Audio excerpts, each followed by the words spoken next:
Comme René Cassin, Simone Veil s'est battue pour la justice.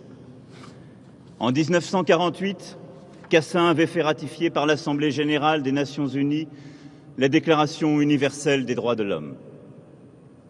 Simone Veil savait cependant que dans ce noble combat des droits humains, la moitié de l'humanité continuait obstinément d'être oubliée.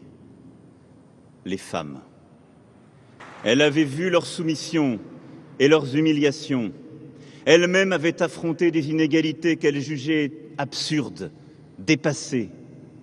Alors, elle se battit pour que justice soit faite aux femmes, à toutes les femmes. Justice pour les femmes détenues dans des conditions indignes qu'elle s'efforça, quand elle était magistrate, d'améliorer. Justice pour les femmes, leur indépendance financière, leur autonomie conjugale, leur égalité dans l'autorité parentale. Justice pour que leurs qualités et talents soient reconnus et utilisés dans tous les domaines. Pour les femmes meurtries dans leur chair, dans leur âme, par les faiseuses d'anges. Pour les femmes qui devaient cacher leur détresse ou leur honte et qu'elle arracha à leur souffrance en portant avec une force admirable le projet de loi sur l'interruption volontaire de grossesse à la demande du président Valéry Giscard d'Estaing et avec le soutien du Premier ministre Jacques Chirac.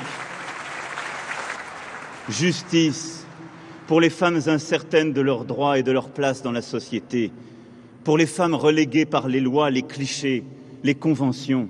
Justice pour toutes ces femmes qui, partout dans le monde, sont martyrisées, violentées, vendues, mutilées.